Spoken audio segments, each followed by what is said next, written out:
Shalom Bapak, Ibu, Saudara sekalian. Pada hari ini kita akan membahas satu tema yakni The Wonders of God's Word. Atau dengan kata lain, keajaiban firman Tuhan. Terkait dengan tema ini, saya mengajak kita membaca satu bagian dari kitab suci yang terambil dari Mazmur 119 ayat 129 hingga 136. Sebelum kita membaca kitab suci ini, marilah kita bersama-sama meneduhkan hati dan pikiran kita, serta memohonkan berkat Tuhan atas firman-Nya. Mari kita berdoa. Pada saat ini kami umat-Mu datang di hadapan-Mu, ya Bapa. Ya Bapa yang penuh dengan kasih. Ya Bapa yang memegang dan menggenggam seluruh semesta ini. Kami di tengah-tengah segala kepiluan hati kami, tetapi juga di tengah-tengah segala ucapan syukur kami umat-Mu datang dan kami memohonkan, biarlah Dikau berkenan mempersiapkan hati kami yang mencoba untuk rindu mendengarkan kebenaran firman-Mu. Biarlah Tuhan sendiri yang menggarap hati kami, sehingga hati kami boleh menjadi tanah yang subur, yang baik, yang siap untuk ditaburi oleh benih kebenaran firman-Mu. Dan biarlah oleh kuat kuasa Roh Kudus-Mu sendiri, kami dimampukan bukan hanya boleh menjadi pendengar-pendengar firman, tetapi juga boleh menjadi pelaku-pelaku dari kebenaran firman-Mu. Biarlah Tuhan sendiri yang berbicara kepada kami melalui kebenaran-kebenaran kitab suci yang akan kami baca ini. Inilah doa kami ya Tuhan, yang kami panjatkan dengan iman di dalam nama Tuhan Yesus Kristus. Amin. Demikianlah bunyi firman Tuhan. Mazmur 119 ayat 129 hingga 136. Peringatan-peringatanmu ajaib, itulah sebabnya jiwaku memegangnya. Bila tersingkap, firman-firmanmu memberi terang, memberi pengertian kepada orang-orang bodoh. Mulutku kungangahkan dan megap-megap, sebab aku mendambakan perintah-Mu. Berpalinglah kepadaku dan kasihanilah aku, sebagaimana sepatutnya terhadap orang-orang yang mencintai nama-Mu. Teguhkanlah langkahku oleh janji-Mu, dan janganlah segala kejahatan berkuasa atas aku. Bebaskanlah aku daripada pemerasan manusia, supaya aku berpegang kepada titah-titah-Mu. Sinarilah hamba-Mu ini dengan wajah-Mu, dan ajarkanlah ketetapan-ketetapan-Mu kepadaku. Air mataku berlinang seperti aliran air, karena orang tidak berpegang kepada Taurat-Mu. Bapak, Ibu, Saudara sekalian, ini merupakan satu kesempatan yang pertama bagi saya, di mana saya berkhotbah di antara kursi-kursi, bangku-bangku gereja yang kosong. Hal ini menandai adanya suatu perubahan, dan hal ini menandai adanya sesuatu yang baru, yang atasnya kita perlu untuk beradaptasi. Bapak, Ibu, Saudara sekalian, pandemi COVID yang ada telah mengubah segala sesuatu yang harus kita hadapi saat ini. Dan setelah pandemi ini berlalu, kita masih harus berberes membenahi berbagai efek samping, ekor dari pandemi ini, yang bisa saja terus mengikuti langkah gerak dan perjalanan sejarah yang akan datang. Tidak terlepas dari perkembangan dan sejarah gereja dan kekristenan, kita perlu bersiap diri dan mengantisipasinya. Namun Bapak Ibu Saudara sekalian, di tengah-tengah berbagai perubahan-perubahan yang ada ini, kerap kali kita belum merasa terlalu siap. Dan kita tidak tahu, dan kita bahkan ada dalam satu kondisi yang tidak sadar. Kita tidak sadar dengan apa yang sebenarnya sedang terjadi itu. Bapak Ibu sekalian, ketika kita tidak sadar, ketika kita itu sedang pingsan, maka kita tidak menyadari bahwa kita sedang tidak sadar. Dan bisa jadi saya dan juga sebagian orang-orang Kristen juga berada di dalam satu kondisi yang seperti ini. Di tengah-tengah situasi seperti ini perlu untuk tahu tentang di manakah sebenarnya sumber pertolongan kita. Apa yang bisa menjadi pegangan di dalam kehidupan kita. Dan apa yang menjadi titik pijak kita. Dan di manakah letak terang yang kita harapkan, yang bisa menerangi jalan-jalan kita di tengah-tengah situasi yang seperti ini. Bapak, Ibu, Saudara sekalian, bagi kita yang sedang mengalami pingsan rohani, kita juga tidak tahu apa yang sebenarnya sedang kita cari. Apakah yang menjadi satu prioritas di dalam kehidupan kita? Apakah di tengah-tengah berbagai krisis yang kita alami, kita semakin rindu untuk mencintai Tuhan dan firman-Nya? Bagi sebagian besar dari kita, mungkin jawabannya tidaklah demikian. Kita tidaklah menjadi semakin rindu terhadap firman Tuhan. Alkitab tetap ada di dekat kita, dan Alkitab tetap saja menjadi bagian yang tidak begitu favorit untuk kita baca. Ataupun Alkitab ada di dalam handphone kita, di dalam gadget kita. Tetapi itu merupakan satu aplikasi yang jarang sekali untuk kita buka. Bapak, Ibu, Saudara sekalian, apakah yang kita bisa belajar dari pemazmur? Apakah ada alternatif lain ketika kita harus menghadapi situasi yang seperti ini? Di dalam kitab Mazmur, secara lebih khusus pada hari ini kita akan membahas Mazmur 119. Di dalam Mazmur ini ada satu paket perjalanan rohani, di mana kesesakan, satu kondisi yang sulit, merupakan satu pintu masuk. Pintu masuk untuk apa? Pintu masuk untuk mengalami satu kerinduan. Kerinduan akan Tuhan dan kerinduan akan firman-Nya. Melalui Mazmur 119 ini kita bisa melihat bahwa sebenarnya satu krisis, satu kondisi yang sulit merupakan satu pintu masuk ke dalam satu kehidupan spiritualitas yang justru kita mengalami Tuhan di sana. Bapak, Ibu, Saudara sekalian, hal ini bisa kita lihat juga seperti di dalam Mazmur 42. Di mana di tengah-tengah kesesakan pemazmur itu berkata, seperti rusa yang haus dan merindukan sungai yang berair, demikianlah jiwaku itu merindukan Engkau ya Tuhan. Jadi melalui bagian ini kita bisa melihat bahwa konteks kesesakan merupakan satu konteks yang menyadarkan kita akan kehausan jiwa kita. Yang justru melalui kesesakan itu kita dituntun kepada satu kerinduan akan sumber mata air yang kita butuhkan di dalam kehidupan kita. Bapak, Ibu, Saudara sekalian, kita bisa melihat kesesakan di dalam konteks Mazmur 119 ini. Di mana di dalam ayat 136 pemazmur itu berkata, air mataku berlinang seperti aliran air. Dan di dalam ayat 100 yang ke-7, pemazmur juga berkata, dan melalui perkataannya ini kita bisa melihat kondisi yang digambarkan tentang kondisi jiwanya. Aku sangat tertindas, ya Tuhan. Dan di dalam ayat yang ke-132, pemazmur itu berseru kepada Tuhan, berpalinglah padaku dan kasihanilah aku. Bapak, Ibu, Saudara sekalian, kesesakan seperti ini merupakan satu konteks yang menuntun pemazmur itu kepada satu kerinduan. Satu kerinduan yang merupakan dua sisi mata uang, yakni kerinduan akan Tuhan dan kerinduan akan firman-Nya. Ketika berbicara tentang kerinduan akan Tuhan, di dalam ayat yang ke-132 pemazmur itu berkata bahwa aku itu mencintai namamu.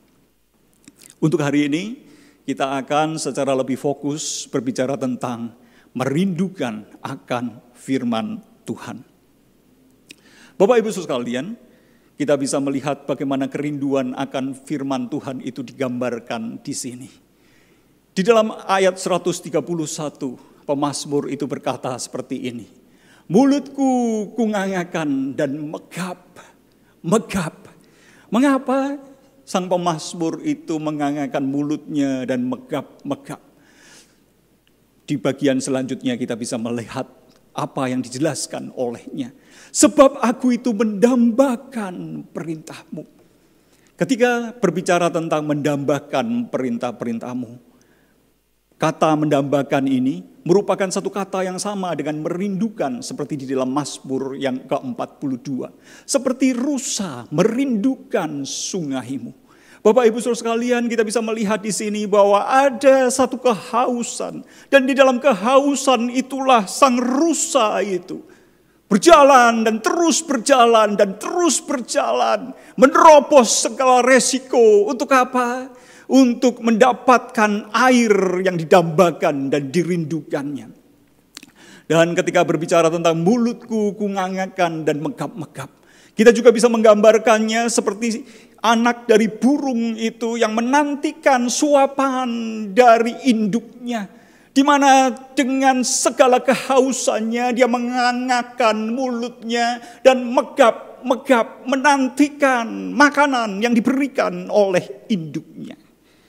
Bapak, Ibu, Saudara sekalian, hal ini menggambarkan adanya satu kerinduan yang sedemikian dalam akan firman Tuhan itu. Lebih lanjut, kita bisa melihat di dalam ayat 100 yang ketiga, di mana pemazmur itu berkata, betapa manisnya janjimu itu bagi langit-langitku, lebih daripada madu bagi mulutku. Dan kemudian di dalam ayat 127 sekali lagi pemazmur itu menyatakan kerinduannya yang sedemikian dalam akan firman Tuhan itu. Aku mencintai perintah-perintahmu lebih daripada emas, bahkan daripada emas yang tua. Bapak, Ibu, Saudara sekalian, jikalau kita kontekstualisasikan di dalam zaman kita sekarang, mungkin bagi kita yang menyukai untuk meminum kopi, maka kita akan berkata bahwa janji-janjimu itu, firmanmu itu, ketika aku berjumpa dengan firmanmu, rasanya itu lebih nikmat daripada kopi. Dan aku selalu ingin minum lagi dan selalu ingin minum lagi. Kita juga bisa berkata bahwa perintah-perintah Tuhan, firman Tuhan, itu seperti satu keuntungan yang sedemikian besar, yang mungkin kita cari-cari, dan kita mengejar rezeki itu dengan segenap tenaga kita. Tetapi di sini dikatakan bahwa firman Tuhan itu lebih daripada semuanya itu. Dan kita bisa melihat kerinduan yang sedemikian dalam di dalam diri sang pemazmur. Pertanyaannya adalah, apakah kita sebagai orang-orang Kristen, kita memiliki kerinduan yang sedemikian dalam itu? Kerap kali jawabannya adalah tidak. Kita tidak merindukan firman Tuhan itu dengan satu kerinduan yang seperti itu. Mengapa? Karena di tengah-tengah krisis kita tidak terjaga. Di tengah-tengah krisis kita masih ada di dalam satu kondisi yang tidak sadar. Kita perlu terlebih dahulu dibangunkan. Kita perlu terlebih dahulu disadarkan. Sehingga di tengah-tengah krisis itu kita bisa menggunakan satu kesempatan. Satu kesempatan untuk kemudian melaluinya kehidupan spiritual kita juga ditumbuhkan. Bapak, Ibu, Saudara sekalian, ketika berbicara tentang kerinduan akan firman Tuhan, maka apakah alasan bagi pemazmur untuk merindukan firman Tuhan seperti itu? Di dalam ayat yang ke-129 pemazmur itu memberikan satu jawaban. Sebab firman-Mu adalah satu firman yang ajaib. Dan ketika firman itu tersingkap, maka firman itu memberikan terang. Dan firman yang tersingkap itu memberikan pengertian. Bagian firman Tuhan ini menjelaskan kepada kita bahwa ketika kita itu membuka gulungan-gulungan kitab suci, ketika gulungan kitab suci itu terbuka, dan ketika kita mulai membacanya, dan kemudian kita mulai menafsirkannya, dan kemudian kita mulai merenungkannya, dan kemudian kita mulai membiarkan kitab suci itu bekerja di dalam kehidupan kita, maka ketika gulungan kitab suci itu dibuka kepada kita, ketika gulungan kitab suci itu tersingkap kepada kita, gulungan dari kitab suci itu memberikan terang kepada kita. Hal itu bisa diumpamakan seperti ketika kita itu berada di tengah tengah-tengah suatu ruangan yang gelap. Dan tiba-tiba pintu itu terbuka di sana. Di tengah-tengah kegelapan kita, di tengah-tengah keputusasaan kita, di tengah-tengah segala keterjebakan kita. Kita melihat seakan-akan tidak ada pengharapan. Tetapi tiba-tiba pintu itu terbuka dan kita boleh melihat terang di dalam pintu itu. Dan melaluinya kita bisa melihat adanya satu pengharapan. Bapak, Ibu, Saudara sekalian, ketika firman itu tersingkap kepada kita, maka kegelapan yang ada di dalam hidup kita, kegelapan yang ada di dalam hati kita, kegelapan yang ada di dalam pikiran kita, itu segera seakan-akan sirna ketika kita melihat terang dan melihat adanya satu pengharapan di sana. Firman Tuhan itu ajaib, karena jikalau makna dari firman Tuhan itu tersingkap, maka makna dari firman Tuhan itu akan memberikan terang kepada kita, akan memberikan pengertian kepada kita. Hal ini juga bisa diumpamakan seperti ini, Bapak Ibu Saudara sekalian. Ketika kita membaca, dan ketika kita mencoba untuk memahami, dan ketika kita membiarkan firman Tuhan itu berbicara kepada kami, maka makna kebenaran firman Tuhan itu seperti keluar dari dalam Alkitab ini. Keluar sama seperti kupu-kupu itu keluar dari kepompongnya. Dan kemudian terbang dan menghinggapi kita. Firman Tuhan merupakan satu firman Tuhan yang ajaib. Ketika firman Tuhan itu tersingkap, maka firman itu akan memberikan terang kepada kita. Dan firman itu akan memberikan pengertian kepada kita. Bapak, Ibu, Saudara sekalian, ketika berbicara tentang memberikan terang, terang di sini memiliki beberapa konotasi dan konteks. Terang itu memiliki satu konotasi yang bersifat esensial. Esensial seperti kehadiran dan penyingkapan Tuhan itu sendiri. Ketika Tuhan menciptakan langit dan bumi, menciptakan alam semesta ini. Pada mulanya Allah itu menciptakan terang. Dan kemudian Tuhan menciptakan benda-benda penerang. Seperti kita bisa melihat di dalam Kejadian yang 1, ayat yang ketiga, ayat yang ke-15, dan juga ayat yang ke-17. Bapak, Ibu, Saudara sekalian, hal ini mengajarkan kepada kita bahwa firman Tuhan itu esensial seperti terang itu bagi kehidupan umat manusia. Firman Tuhan itu esensial bagi kita, sama seperti matahari, bulan, bintang, dan benda-benda penerang di angkasa itu esensial bagi kehidupan di muka bumi ini. Bapak, Ibu, Saudara sekalian, hal ini mengajarkan kepada kita, jikalau tanpa firman Tuhan, maka kehidupan kita itu akan menjadi seperti berada di bumi ini tanpa memiliki benda-benda penerang yang ada di sekeliling kita. Maka kehidupan itu merupakan satu kehidupan yang sedemikian gelapnya. Tanpa firman Tuhan yang tersingkap, tanpa firman Tuhan yang memberikan terang, maka kehidupan kita ada di dalam kegelapan. Kehidupan gereja juga ada di dalam kegelapan. Bapak, Ibu, Saudara sekalian, ketika berbicara tentang terang yang diberikan oleh Tuhan, kita juga bisa mengingat konotasi dari terang itu dari 7 pelita emas yang ditempatkan oleh Tuhan di dalam bait-Nya. 7 pelita emas, 7 kandil emas yang tidak boleh pernah padam lampunya. Yang pagi, siang, sore, malam, lampu-lampu dari 7 pelita emas tersebut haruslah tetap menyala.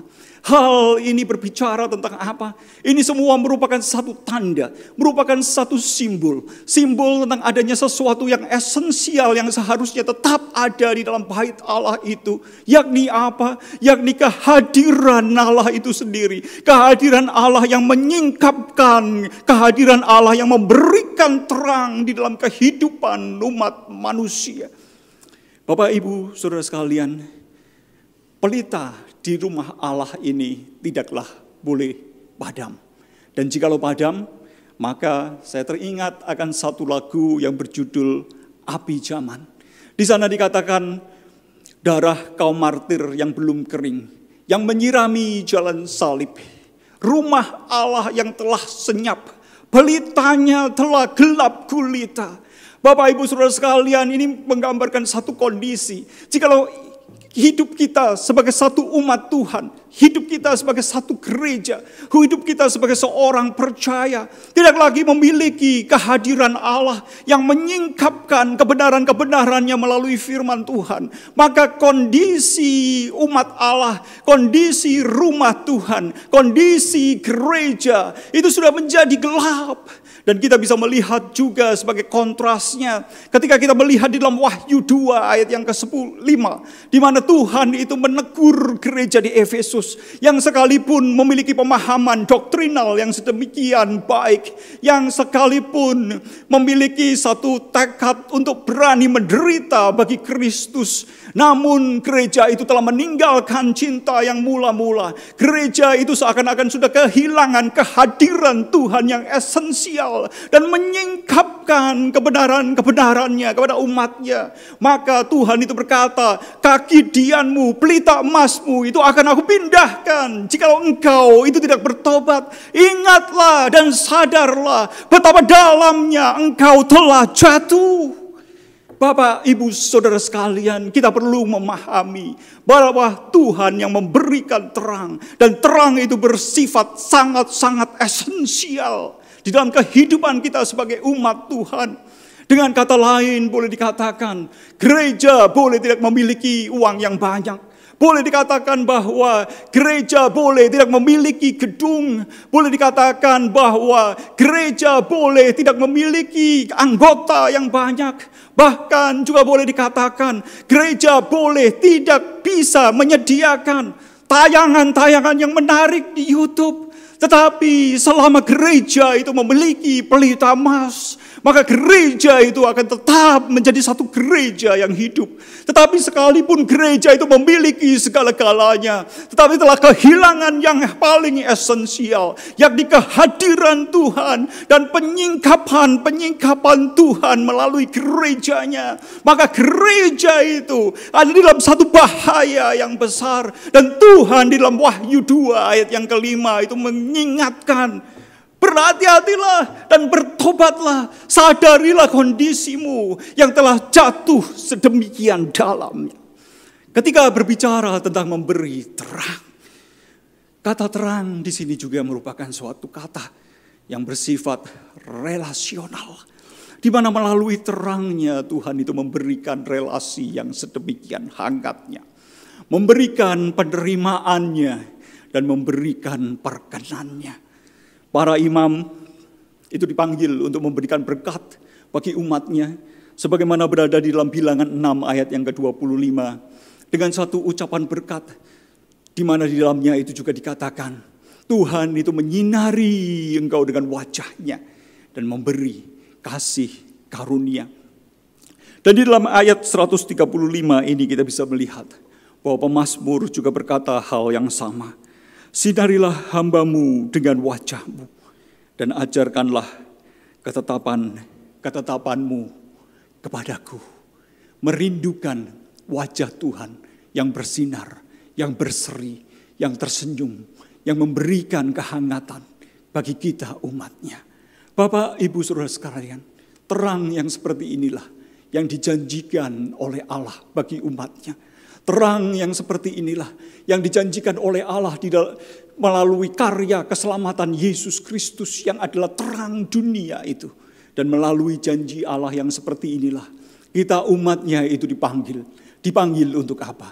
Dipanggil untuk menjadi garam dan terang dunia. Bapak, Ibu, Saudara sekalian, sebagai aplikasinya, ketika kita berkata the wonder of God's word, keajaiban firman Tuhan, maka kita perlu menyadari kondisi kita. Bahwa di tengah-tengah berbagai krisis, Tuhan itu memanggil kita.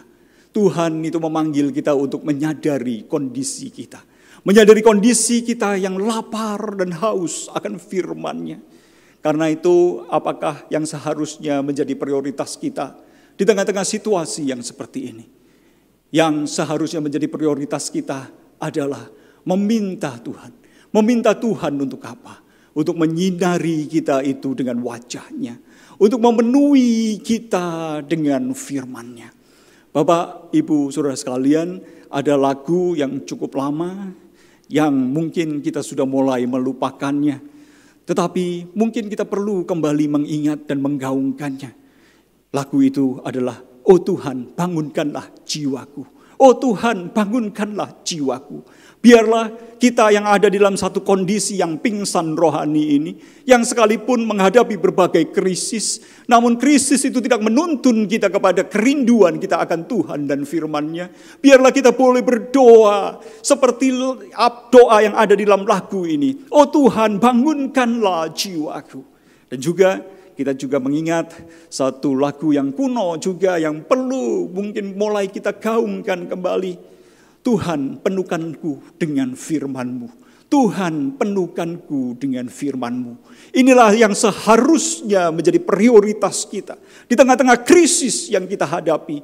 Karena selama Tuhan itu hadir dan menyinari kita dan memberikan terangnya kepada kita dan memberikan penyingkapan-penyingkapannya kepada kita, maka apapun kondisi gereja kita, di tengah krisis yang seperti apapun, di tengah-tengah penganiayaan yang seperti apapun, kita akan melihat bahwa firman Tuhan, gereja Tuhan akan tetap bertahan, akan tetap hidup, akan tetap bertumbuh, dan akan tetap berbuah. Tetapi tanpanya, apapun juga yang kita miliki, itu tidak akan bisa menggantikan dari kehadiran Tuhan dan penyingkapan Tuhan bagi umatnya. Hal ini yang seharusnya itu menjadi satu prioritas kita di tengah-tengah krisis. Biarlah kita berharap dan berdoa sehingga Tuhan itu juga membuka pintu hati kita, pintu rohani kita untuk semakin dalam merindukan Tuhan. Bapak, Ibu, Saudara sekalian, setelah kita menyadari krisis kita, setelah kita itu menyadari kelaparan kita, maka langkah selanjutnya yang harus kita ambil adalah mengambil makanan tersebut, mengecap makanan rohani tersebut, mengambil firman Tuhan, membacanya, mencoba untuk mengertinya, merenungkannya, dan membiarkan firman Tuhan itu menguasai hidup kita. Ketika kita itu memakan, maka kita bukan hanya mengambil makanan kita, tetapi juga mengecap makanan kita, merasakannya, mengunyah makanan tersebut, serta menelan dan mencerna makanan itu. Dengan kita mengambil, mengecap, merasakan, dan kemudian kita mengunyah, menelan, dan mencernanya, barulah makanan tersebut memberikan satu kehidupan bagi kita. Bapak, Ibu, Saudara sekalian, yang sungguh teramat sangat penting dan kita perlukan adalah kita menjadi lebih serius dan lebih personal lagi dengan kebenaran-kebenaran firman Tuhan. Biarlah kerinduan pemazmur di tengah-tengah krisisnya juga boleh menjadi kerinduan kita di tengah-tengah berbagai krisis yang kita hadapi.